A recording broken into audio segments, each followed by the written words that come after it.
உலகெங்கும் வாழும் ராஜ் தொலைக்காட்சி அன்பர்களே, என் நெஞ்சம் நிறைந்த நேயர்களே, உங்கள் அத்துணை பேருக்கும் உங்கள் ஆத்மார்த்த ஜோதிடர் நங்கநல்லூர் டாக்டர் பஞ்சநாதனின் அன்பு வணக்கங்கள், வாழ்த்துக்கள்.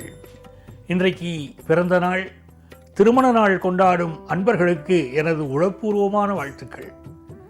இன்னைக்கு செப்டம்பர் மாதம் 3ஆம் தேதி 2025ஆம் வருடம், தமிழ் வருடத்தில் விசுவாவசு வருடம் ஆவணி மாதம் 18ஆம் நாள் புதன்கிழமை. சந்திர பகவான் பூராடம் நட்சத்திரத்தில் பயணம் பண்ணிட்டு இருக்கார். மேஷராசி என்பர்களே, இன்னைக்கு ஏகாதசி. இந்த ஏகாதசி நாளில் விரதம் இருக்கணும், உபவாசம் இருக்கிறது மிக முக்கியம். ஏகாதசியில் விரதம் இருந்துட்டு துவாதசி நாளைய நாள் நல்லா அகத்திக்கீரை, சுண்டைக்காய் இதெல்லாம் சாப்பாட்டை சேர்த்துக்கணும். பச்சையரிசி சாதம், நெல்லிக்காய் இதெல்லாம் சாப்பாட்டில் சேர்த்துக்கொள்வது நல்லது. இன்னைக்கு விரதம் இருந்தால் மனசும் சுத்தமாகும், உடம்பும் சுத்தமாகும். இந்த நாளை பொறுத்த வரைக்கும் சந்திர பகவான் பாக்கியஸ்தானத்தில் செல்வதனால் நம்முடைய முயற்சிகள் எல்லாம் அருமையான வெற்றி பெறும், நல்ல பெயரும் புகழும் கிடைக்கும். சமுதாயத்தில் மதிப்புமிகு மனிதர்களாக நம்ம இருப்போம். மனசுல ஒரு நிம்மதி பிறக்கும். அது வியாபாரமா இருக்கட்டும், குடும்பமா இருக்கட்டும், ரொம்ப மகிழ்ச்சியா அமைய போற நாள். ரிஷபராசி என்பர்களே, ரிஷபராசிக்காரர்களுக்கு 8ஆம் இடத்தில் சந்திர பகவான் போயின்னு இருக்கார். அதுவும் உங்களுடைய ராசிநாதன் சுக்கிரனின் சாரத்தில் போகிறார். இந்த நாளை பொறுத்த வரைக்கும் என்ன பண்ணணும், நீங்க கணவன் மனைவி உறவுக்கு ஒரு இம்பார்ட்டன்ஸ் கொடுக்கணும். மனைவி சொல்லே மந்திரம் நடந்துக்கக்கூடியவர்கள் இன்னைக்கு நிம்மதியா இருப்பீங்க. குடும்பத்தில் ஒரு வாக்குவாதம், இந்த மனக்கவலையோடைய ஆபீஸுக்கு போறது, ஆபீஸில் போனோன்னு உயரதிகாரி என்ன சொன்னாலும் அவர்கிட்ட சண்டை வரும். மனைவிட்ட காட்ட முடியாத கோபத்தை உயரதிகாரிகிட்ட காட்டி வேலையில் பிரச்சனை வந்து இப்படி சிக்கல் வரும். இது எதுக்கு? வீட்லேயே சரண்டர் அடைஞ்சிடணும். நின்னை சரணடைந்தேன் கண்ணம்மா அப்படின்னு பாரதியார் சொல்லிட்டு போயிட்டார். அதனால அதை புரிந்து கொண்டால் போதும். இன்னைக்கு உடல் நலத்தில் அக்கறை எடுத்துக்கணும், பயணங்களை கொஞ்சம் அவாய்ட் பண்ணணும். மிதுன ராசி அன்பர்களே, மிதுன ராசிக்காரர்களுக்கு இன்னைக்கு குரு பகவான் ராசியில் இருந்து கொண்டு 7ஆம் இடத்தை பார்ப்பது ஒரு யோகம். நல்ல தன வருமானம், மனசுல ஒரு உற்சாகம் இருக்கும். உடம்புல மட்டும் ஏதோ ஒரு பிரச்சனை இருந்துட்டே இருக்கும் மிதுன ராசிக்காரர்களுக்கு. அது என்ன காரணம்னா, ஜென்மத்தில் குரு இருக்கார். அப்போ ஏதாவது உடம்பு பிரச்சனைகள் இருக்கும், அது இருக்கும், அது பெருசாக எடுத்துக்க வேண்டியது இல்லை. ஆனால் நல்ல தன வருமானம் இருக்கும், மனசுல ஒரு தெம்பு தைரியம் இருக்கும், குடும்பத்தில் சுபகாரியங்கள் கூடி வரும், வியாபார முயற்சிகள் வெற்றியடையும், கல்வியில மாணவர்களுக்கு நல்ல வளர்ச்சி உண்டு. கடகராசி என்பர்களே, கடகராசிக்காரர்கள் இன்னைக்கு சாப்பாட்டில் கொஞ்சம் கவனமாக இருந்துக்கணும். சில பேர் என்ன பண்ணுவாங்க, கிடைச்சதெல்லாம் சாப்பிடுவாங்க. சில பேருக்கு சுகர் கம்ப்ளைண்ட் இருக்கும், அவர்களெல்லாம் விரும்பி போய் ஐஸ்கிரீம் சாப்பிடுவாங்க. நிறைய சாப்பிடலாம், அதெல்லாம் ஒன்றும் இல்லை, கூட ஒரு மாத்திரையை போட்டுட்டா போதும் அப்படின்னு இவர்களே மருத்துவமும் பார்த்துப்பாங்க. இன்னைக்கு அப்படி இருக்கக்கூடாது. வயிறு சார்ந்த பிரச்சனைகள் சிலருக்கு இருக்கலாம், கொஞ்சம் கவனமாக இருக்கணும். யங்ஸ்டர்ஸுக்கு நல்ல நாள், நல்ல ஜாப் கிடைக்கும். படிக்கக்கூடிய மாணவர்களுக்கு நிறைய போட்டி இருக்கும், போட்டிக்கு நடுவில் ஜொலிக்க முடியும். நல்ல நாள், உற்சாகமான நாள். சிம்மராசி என்பர்களே, சிம்மராசிக்காரர்களுக்கு இறைவனுடைய கருணை நிறைந்த நல்ல நாள். சிம்மராசிக்காரர்களுக்கு இப்ப குரு பகவான் பஞ்சமத்தை பார்க்கிறது ஒரு அதிர்ஷ்டம். 5லே சந்திரன் அமர்ந்திருப்பது ஒரு யோகம். மிகச்சிறந்த வியாபார வளர்ச்சி இன்னைக்கு வரப்போறது. கல்வியில நீங்க நினைச்சபடி ஒரு வெற்றியை காண போறீங்க. குடும்பத்தில் ஒரு சந்தோஷம் இருக்கும்.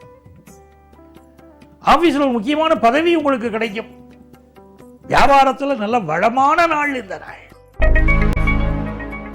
கன்னிராசி என்பர்களே, கன்னிராசிக்காரர்களுக்கு எதிர்பார்க்கிற காரியங்கள் அனுகூலமா முடியும்.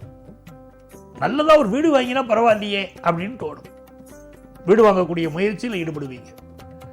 பெண்களுக்கு இன்னைக்கு என்ன தோணும், வீட்டு உபயோக பொருள் வேணும். ஒரு ஃப்ரிட்ஜ் வேண்டாமா, ஒரு வாஷிங் மிஷின் வேண்டாமா? எதுக்கு வாஷிங் மிஷின் வீட்டுக்காரர் கேட்டார்னா, உங்க தங்க வாங்கி வச்சுக்கலையா வாஷிங் மிஷின்ல? அப்பெல்லாம் உங்களுக்கு தோணலையே, நான் கேட்டால் மட்டும் இப்படி சொல்றேனே அப்படின்னு கணவர்கிட்ட சொல்ல தோணும். ஒரு வாஷிங் மிஷின், ஒரு டிஷ் வாஷ், இல்லை வரிசையா பட்டியல் நீளும். இன்னைக்கு வாங்கி கொடுத்தா தான் வீட்டுக்கார அம்மாவுக்கு இன்னைக்கு மன நிம்மதி வரும். அவர்கள் கேட்டதை நீங்க வாங்கி கொடுக்கணும். இன்னைக்கு கன்னிராசிக்காரர்களுக்கு இன்னைக்கு நல்ல தன வருமானமும் பெருகும், அதுல சந்தேகம் இல்லை. படிப்பு மாணவர்களுக்கு உள்ள சந்தேகங்களால் இன்னைக்கு ஆசிரியர்கள் தீர்த்து வைப்பார்கள், நிம்மதி பெருகும். துலாம் ராசி என்பர்களே, துலாம் ராசிக்காரர்களுக்கு மிகுந்த வளர்ச்சியை தரக்கூடிய நல்ல நாள். உங்க ராசிக்கு அதிபதி யாரு? சுக்கிர பகவான். துலா ராசிக்காரர்கள சக்தி இருந்தால் காதில் வைரத்தில் தோடு போட்டுக்கணும். இப்பவே உங்க வீட்டுக்காரர்கிட்ட சொல்லி வைங்க. இந்த வைரத்தை போட்டுண்டா இவாளுடைய சக்தி அதிகரிக்கிறது. துலா ராசிக்காரர்களுக்கு அப்படி ஒரு யோகம் இருக்கு. சுக்கிரன் உங்க ராசிக்கு அதிபதி. 3ஆம் இடத்துல இன்னைக்கு சந்திர பகவான். மனசு நல்ல நல்ல விஷயங்களை இன்னைக்கு யோசிக்கும், நல்லவற்றை செயல்படுத்தும். ஆசரு நல்ல நல்ல அவை நல்ல நல்ல அடியாரவர்க்கு மிகவே ஞான சம்பந்தர் பாடுறார். தெய்வ அனுக்கிரகம் கிடைக்கும், முயற்சிகள் வெற்றி பெறும். ரொம்ப நாளாக குழந்தை பாக்கியம் இல்லாத துளாராசிக்காரர்களுக்கு இப்போ குழந்தை பாக்கியம் அமையும். வியாபாரத்தில் கொடுக்கல் வாங்கல் திருப்திகரமா இருக்கும். நல்ல நாள். விருச்சிக ராசி என்பர்களே, விருச்சிக ராசிக்காரர்களுக்கு 8ஆம் இடத்துல குரு பகவான் இருக்கார். சில பேர் எப்படா நீங்க அசந்து போவீங்க, உங்கள்ட்ட பணத்தை பறிக்கலாம் சில பேர் காத்துட்டு இருப்பான். கண்ணதாசன் எழுதினார், அண்ணன் என்னடா தம்பி என்னடா அவசரமான உலகத்தில் என்ன. காசு பணம் கேட்டு போனா தான் உறவுகளுடைய விஷயம் புரியும். நம்மள்ட்ட உண்மையா நெருக்கமா இருக்காளா, நெருக்கமா இருக்கிற மாதிரி நடிக்கிறாளான்னு தெரியும். இப்போ 8ல் குரு, பணத்தை பத்திரமா வச்சுக்க வேண்டிய நேரம். வெள்ள உயர்ந்த நகைகளை போட்டுட்டு ரோட்டில் வாக்கிங் போகக்கூடாது. அப்புறம் அத்தான் அத்துன்னு போயிடுவார். அத்தான் அத்தான் சொல்ல வேண்டியதான். அதனால 8ஆம் இடத்துல குரு பகவான் இருக்கார். கொஞ்சம் அப்படி கவனமா விலை உயர்ந்த நகைகள் பண விஷயத்தை எச்சரிக்கையா இருங்க. கொடுக்கல் வாங்கலில் கவனமாக இருங்கள். இதனால வியாபாரம் வளர்ச்சிக்குரியதா இருக்கும். தனுசுராசி என்பர்களே, தனுசுராசிக்காரர்களுக்கு இந்த நாள் இனிய நாள், நல்ல நாள். ஒரு பரபரப்பா இருக்க போறீங்க. எல்லா காரியத்தையும் விறுவிறுப்பா செய்ய போறீங்க. பெற்ற தாயுடைய ஆசீர்வாதம் கிடைக்கிறது. நல்ல பெயரும் புகழும் நல்ல ரெகக்னிஷனும் இன்னைக்கு உங்களுக்கு கிடைக்க போகுது. இந்த நாள் வருமானம் உயரும், படிப்புலையும் நல்ல முன்னேற்றம் இருக்கும். மகர ராசி என்பர்களே, மகர ராசிக்காரர்களுக்கு மன மகிழ்ச்சி நிறைந்த நல்ல நாளாக இந்த நாள் அமைய போகிறது. 7ஆம் இடத்துக்குரிய சந்திர பகவான் இன்னைக்கு 12ஆம் இடத்தில் இருக்கார். அதுவும் சுக்கிரனின் சாரத்தில் இருக்கிறார். இந்த நாள் உங்களுக்கு அனுகூலமான ஒரு நாள். குடும்பத்தில் கல்யாண பேச்சுவார்த்தைகள் இப்போ நடக்கும். கல்யாணத்துக்கு நல்ல வரன் அமைகிறதா பார்க்கணும். கல்யாண விஷயத்தில் மிக முக்கியமானது பொருத்தம். வெறும் 10 பொருத்தம் பார்த்துட்டு விடக்கூடாது. அதற்கு மேல கட்ட பொருத்தம், தசாசந்தி, பாபசாம்ஜியம், நிறைய விஷயங்கள் இருக்கு. அரைகுறையா ஜாதக பொருத்தத்தை பார்த்துட்டு அப்புறம் புருஷன் முன்னாடி கடையில் பிரச்சனைன்னு சொல்லி என்ன பிரயோஜனம்?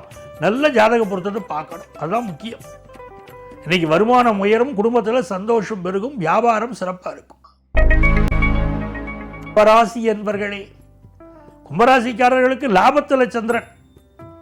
இந்த லாபத்தில் இருக்கக்கூடிய சந்திர பகவான் பொருளாதார நிலையும் உயர்த்துவார். ஏன்னா குரு பார்க்கிறாரே. பொருளாதார நிலை உயரும். உங்க பிள்ளைகள் வாழ்க்கை மிகச்சிறப்பாக இருக்கும். உங்களுக்கு அலுவலகத்தில் நல்ல பதவி கிடைக்கும். நல்ல நாளாக இந்த நாள் எல்லா வகையிலும் அமைகிறது. மீனராசி என்பர்களே, மீனராசிக்காரர்களுக்கு தட்டுங்கள் திறக்கப்படும், கேளுங்கள் கொடுக்கப்படும். இன்னைக்கு நீங்க எதிர்பார்க்கிற நல்ல விஷயங்கள் கூடி வரும். ப்ரமோஷன் குறித்த ஒரு செய்தி வரும். சிலர் புதுசாக வேலை எதிர்பார்க்கிறவங்களுக்கு வேலை கிடைக்கும். தன வருமானம் பெருகும், சந்தோஷம் பெருகும். நல்ல நாளா இந்த நாள் உங்களுக்கு அமைய போகிறது. அன்பர்களே, நாளைய பதிவில் மீண்டும் சந்திப்போமா?